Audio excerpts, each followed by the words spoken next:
Hi folks, Harry here. Before you mention it, I know I look completely unpresentable right now. Like, I'm literally wearing a beanie to cover up this mess of a hairdo that I've got going on. You know what, I'm going to be candid with you guys. I'm just going to chuck the beanie away.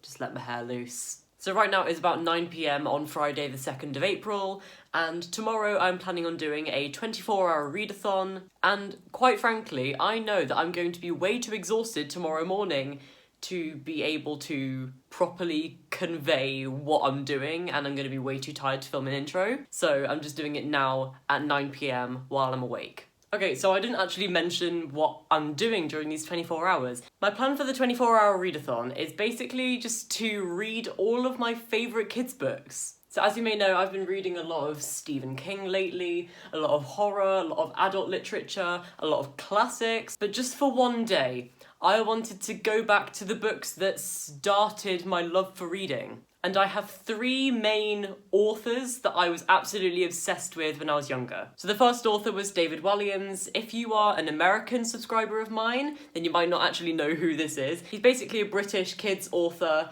and his books are so funny, and I've got loads here that I want to be tackling. So I've got things like Billionaire Boy, which I think was my favourite book when I was younger. But I've also got Demon Dentist, can't tell you how many times I've read that. I've got Gangster Granny, The Boy in the Dress. These books formed my childhood. I have so much to thank David Walliams for, because he is the reason why I love books. So I've got to pay him a little bit of respect. And you've also got such classics as Mr. Stink and Orphalanti, and these are so good, and I haven't read these in years, and I just really want to get back into that happy stage of my life where I had no worries and I just spend hours reading these books. The second, everyone knows this, it's Diary of a Wimpy Kid. Diary of a Wimpy Kid meant so much to me when I was younger. Actually, these are so heavy. They're really, really short books, but there's so many of them. I basically relied on the Diary of a Wimpy Kid series to stay sane when I was younger. If I wasn't reading David Walliams, I was most likely reading Jeff Kinney, and if not, I was reading the third one that I'm going to mention. All of these were so good. I'll show you my favourites. So my three favourites were Roderick Rules, the second book. This was just fantastic. I also like this one, The Third Wheel. I think this is the seventh book. And Old School. I really, really like this one, and I'm pretty sure it was inspired by Nightmare on Elm Street, but it's in a kid's book. I loved it. Maybe this is where my love for horror started, because this is very much so not a horror book, but the concept is terrifying. There's this evil dude at a farm, and there's this myth about him that he attack people, and he's got claws for fingers. Yes, his name was Silas Scratch, and he was a farmer that died, and then he I can't remember, but he was very similar to Freddy Krueger, and I didn't know who Freddy Krueger was when I used to read these books. But maybe that's what sparked my love for that sort of thing. But yeah, those are one of my three favourites in the series. I love them all so much, and there's some recent ones I haven't read, obviously, because I haven't read these in years. But I'm looking forward to revisiting them. And then finally, we've got the Barry Loser series. These were just brilliant. A lot of people haven't heard of these books, which is shocking to me, because these are so funny. I absolutely love these. They've all got artwork of people with massive noses. That's what stands out about them. And they're really, really funny. And I just haven't read them in so long. You know, actually, when I got these from my old bookshelf in my old bedroom, where I still keep all of my kids' books, I found these books on my shelf in rainbow order, and the actual, order of the books is not in rainbow, but I organised them by rainbow anyway. That should have been a telltale sign very early on in my childhood. I can't believe we never picked up on that. But I love these books. They were so funny, and they're just really, really short, and I remember really, really enjoying them. Okay, so I will see you in the morning. I don't know what time, but whatever time I do decide to start the readathon, it will be 24 hours from then. So say if I wake up at 7, it'll be from 7 AM to 7 AM. So let's just do it. I'll see you in the morning. Okay, just woke up, 6:30. I'm gonna start the readathon now. 6:30 to 6:30, let's do it. Hello everyone, it is 7:45, so it's been a little bit over an hour since the readathon started, and I've just finished The Boy in the Dress, and I chose this book first because it's just brilliant. I remember it being really, really good, so I just thought might as well start it with a good one just to give me a little boost for the day. I was actually reading this book really, really critically, but in a completely different way to the way that I would read like a classic critically or a Stephen King book critically. I was really, really actively thinking about like the target audience and how it affects the target audience.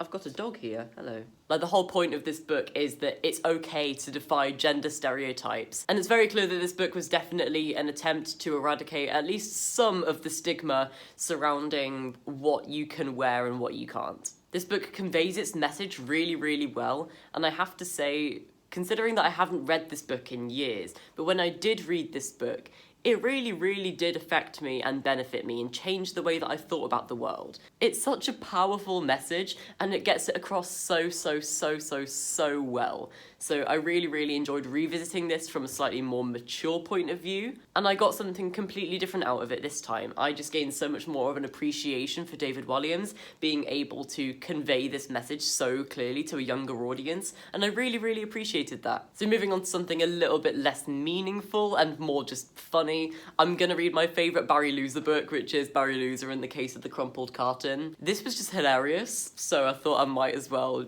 give it a reread. It'll probably only take me like 20 minutes to read, considering that all of the pages look like that. The Boy in the Dress, like, yeah, it's a kid's book, but it is technically like an illustrated novel, because, yeah, the font is like that, and it's a really short book, and it's massive, and it's got illustrations and entire pages of people laughing. It's still, like, I wouldn't maybe say it's a novel, but it is a book. Like, it is a book that you can read. Like, anyone can read this and get enjoyment out of it.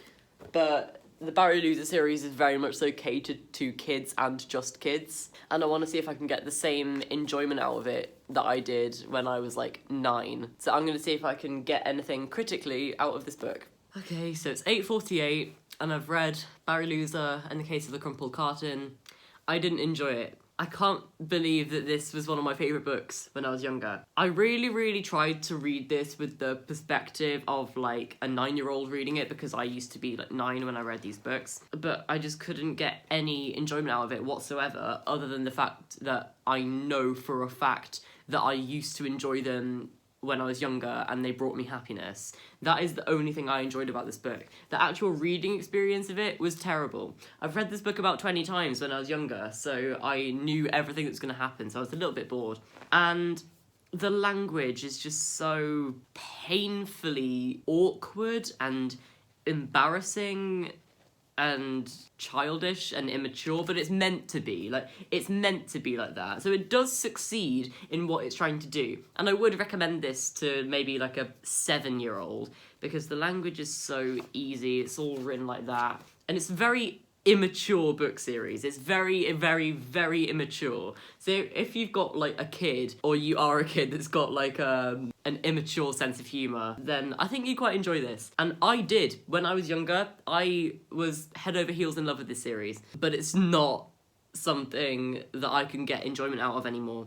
And I'm really disappointed about that. But even though I didn't enjoy it this time, I will always remember that I really, really used to enjoy this series, and I remember how much happiness it brought me. So I'm just gonna remember that, and then move on to the next book, which I think I'm actually gonna really enjoy, Orphalanti. I've read this maybe like twice, maybe 3 times, because it was one of the more recent ones when I was younger, and it's a little bit longer than Boy in the Dress. It's about 400 pages, so about twice the length. And I remember this book actually having some really scary aspects. Like, I remember there was this woman that, like, poisoned a girl's parents and, like, tried to kill the girl by strapping her onto some kind of weird saw-like contraption. Very terrifying, not gonna lie. And I remember really, really loving it.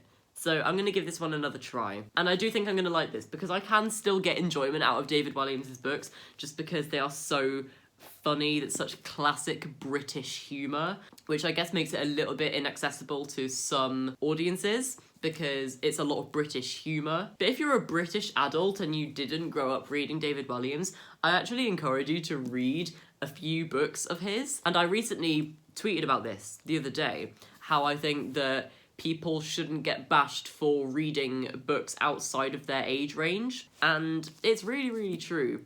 Like, don't feel embarrassed if you're a little bit older and you're still reading kids' books, or like you occasionally read kids' books, because it's nothing to be ashamed about. They're just books. Everyone enjoys whatever they like. Okay, so it's a little bit before 12 o'clock in the afternoon, and I've just finished reading Orphalanti by David Walliams. I love this. It was great. This book was so much fun to revisit now that I'm a little bit older, and actually, surprisingly, there are a lot of, like, gothic aspects in this book. Like, when you think of all the classic gothic tropes, there are a lot of them in Orphalanti. There are ghosts in this book, there's a, like, secluded, massive area where someone is isolated, and there are a lot of, like, horror aspects, and it's very fun to see in a kid's book. Like, obviously it's massively toned down for a younger audience, but it's still really, really fun to, like, read and identify now that I've read things like Jekyll and Hyde and Frankenstein and Dracula and that sort of thing.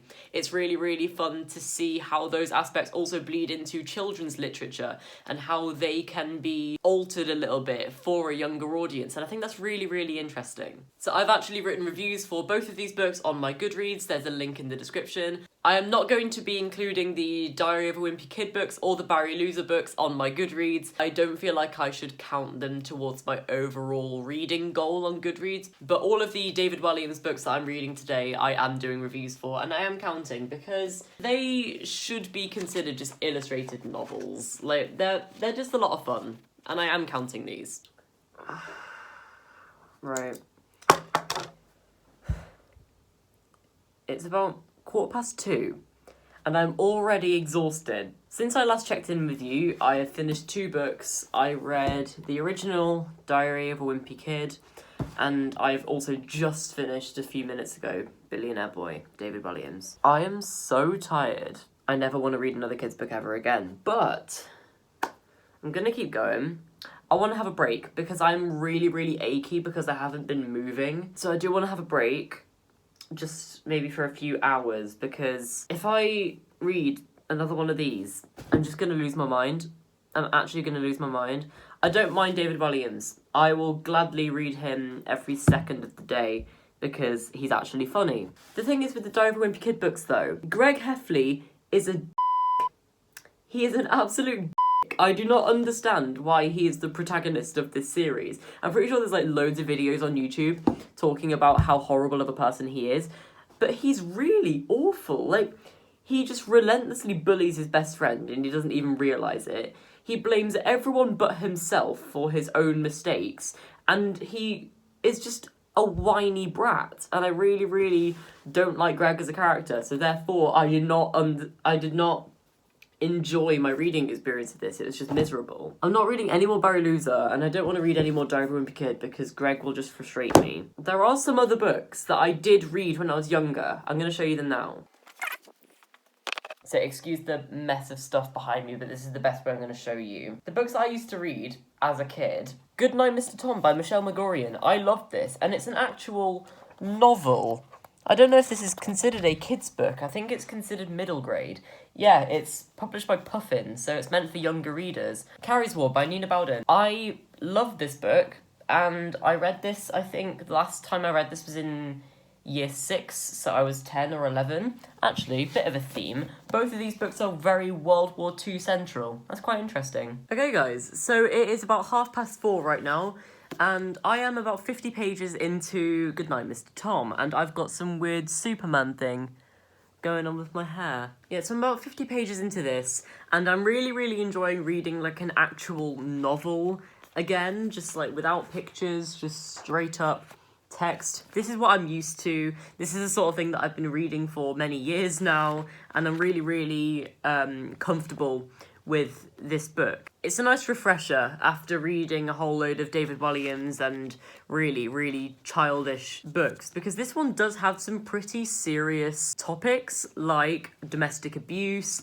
and it's set in World War II, and it's pretty depressing, but it is considered a kid's book, and this was like my saving grace during this readathon. It's about 350 pages, so I've still got another 300 pages left of this. Okay, so it's a little bit past 9 PM, and I've finally finished Goodnight, Mr. Tom. So this is my 6th book of the Readathon, and it's also the only one that's not illustrated at all. It's just a regular novel format, so this one obviously took me the longest. When I was younger, this used to be one of my favourite books, and I read it maybe 3, maybe 4 times in the past. This time, I didn't enjoy it nearly as much. I actually thought it dragged a lot.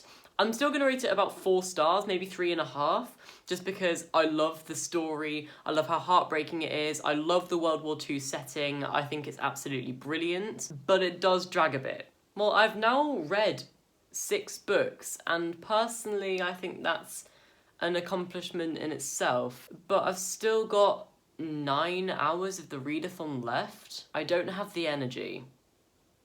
I just don't. I really don't have the energy. So, I am very sorry to fail you, but I resign. I'm going to call off the readathon here, 13 hours in.